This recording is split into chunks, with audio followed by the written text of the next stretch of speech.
உசைர் அலைஹிஸ்ஸலாம் அவர்களின் கதை. உசைர் அலைஹிஸ்ஸலாம் அவர்கள் ஒரு ஞானியும் இறைநேசரும் ஆவார். அவர்கள் சுலைமான் அலைஹிஸ்ஸலாம் அவர்களுக்குப் பிறகு மற்றும் சகரியா அலைஹிஸ்ஸலாம் அவர்களுக்கு முன்பு வாழ்ந்ததாக கூறப்படுகிறது. ஒரு நாள் வழக்கம்போல் அந்த நபி தனது கழுதையுடன் தனது பண்ணைக்குச் சென்று கொண்டிருந்தார். மதிய நேரத்தில் நீண்ட காலமாக அழிந்து போய் யாரும் வாழாத ஒரு சிறிய நகரத்தை அவர் கடந்து சென்றார். அங்கு அவர் கண்டது இடிந்து விழுந்த கட்டிடங்கள், தூசி மூடிய சுவர்கள் மற்றும் பல மனித எலும்புகள் மட்டுமே. அந்த நாள் முழுவதும் அவர் பயணம் செய்ததால் வெயில் கடுமையாக இருந்தது. அதனால் அவர் அங்கே சிறிது ஓய்வெடுக்க முடிவு செய்தார். அவர் தனது கழுதையிலிருந்து இறங்கி ஒரு மரத்தின் கீழ் அமர்ந்தார். அவர் மிகவும் பசியுடன் இருந்ததால் தனது கூடையுள்ள அத்திப்பழங்களையும் திராட்சைகளையும் எடுத்துக்கொண்டு சாப்பிடத் தொடங்கினார். சிறிது நேரம் கழித்து அவர் எழுந்து சுற்றிப் பார்த்தார். பழைய சுவர்கள் எந்த நேரத்திலும் இடிந்து விழும் நிலையில் இருந்தன. மேலும் மனித எலும்புகள் சிதறிக் கிடந்ததை பார்த்து அவர் ஆச்சரியமாக கூறினார், இந்த எலும்புகளை அல்லாஹ் எப்படி மீண்டும் உயிர்ப்பிப்பார்? அல்லாஹ் தனது சக்தியை அவருக்கு காட்ட விரும்பினார். மரணத்தின் வானவர் மலக் அல் மௌத் உசைர் அலைஹிஸ்ஸலாம் அவர்களிடம் வந்தார். அவர்களின் உயிர் எடுத்துக் கொள்ளப்பட்டது. அவர் நீண்ட காலமாக அசைவின்றி அங்கே கிடந்தார். சுமார் 100 ஆண்டுகள் அவர் மரண நிலையில் இருந்ததாக கூறப்படுகிறது. அந்த 100 ஆண்டுகளில் அவரது கழுதையும் இறந்து போனது. மேலும் பல மாற்றங்கள் நடந்தன. ஒரு நாள் அல்லாஹ் அவரை மீண்டும் உயிர்ப்பிக்க முடிவு செய்தார். மரணத்தின் வானவர் மீண்டும் வந்து உசைர் அலைஹிஸ்ஸலாம் அவர்களை உயிர்ப்பித்தார். அவர் கண்களை திறந்தபோது என்ன நடந்தது என்று அவருக்குத் தெரியவில்லை. அந்த வானவர் கேட்டார், நீங்கள் இங்கே எவ்வளவு நேரம் இருந்தீர்கள்? அவர் பதிலளித்தார், ஒரு நாள் அல்லது ஒரு நாளின் பகுதி இருக்கலாம். அந்த வானவர் கூறினார், இல்லை, நீங்கள் இங்கே 100 ஆண்டுகள் இருந்தீர்கள்.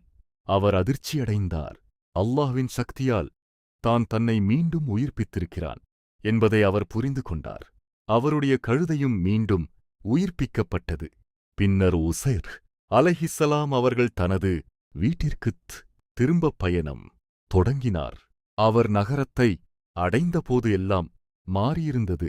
புதிய தெருக்கள், புதிய கடைகள் இருந்தன. யாரையும் அவர் அறியவில்லை.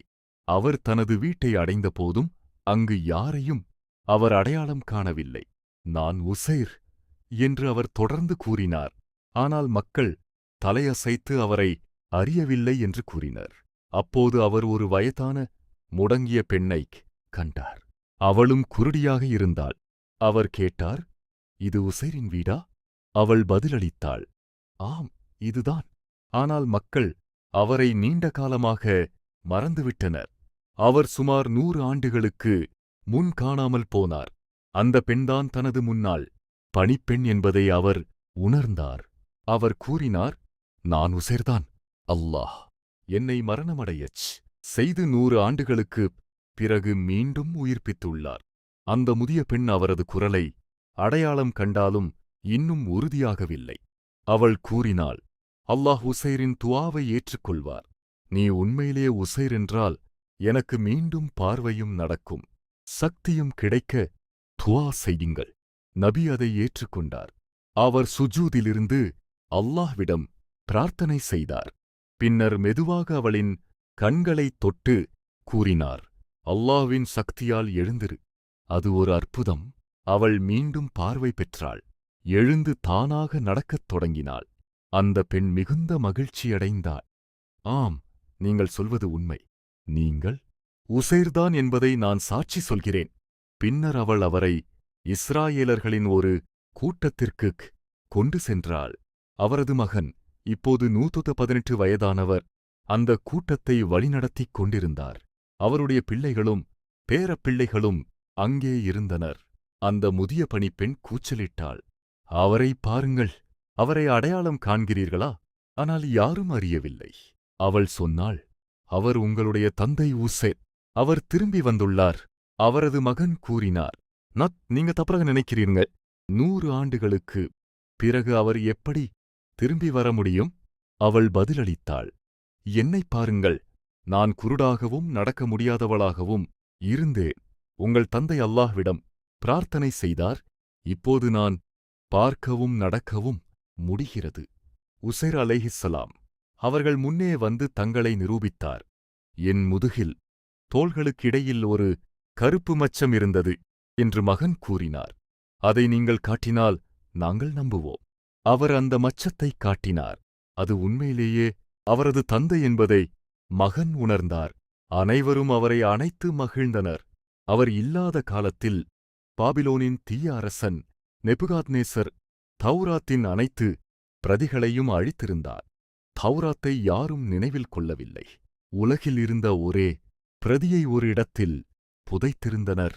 அதனிடத்தை உசைர் அலைஹிஸ்ஸலாம் மட்டுமே அறிந்திருந்தார். அவருடைய ஒரு பேரன் கூறினார், அல்லாஹ் மிகப்பெரியவன். அந்த கடைசி தௌராத் பிரதியை எங்கே இருக்கிறது என்பதை நீங்கள் மட்டுமே சொல்ல முடியும். உசைர் அலைஹிஸ்ஸலாம் அவர்கள் மக்களை அந்த இடத்திற்கு அழைத்துச் சென்று அதை வெளியே எடுத்தார். மக்கள் மிகவும் மகிழ்ந்தனர். அந்த பக்கங்கள் பழுதடைந்து கெட்டுப் போயிருந்தன. புத்தகம் மிகவும் சேதமடைந்திருந்தது. அதனால் உசைர் அலைஹிஸ்ஸலாம் அவர்கள் ஒரு மரத்தின் நிழலில் அமர்ந்து குழந்தைகள் சூழ கவனமாக அந்த தௌராத்தை மீண்டும் எழுதி ஒரு புதிய புத்தகமாக உருவாக்கினார்.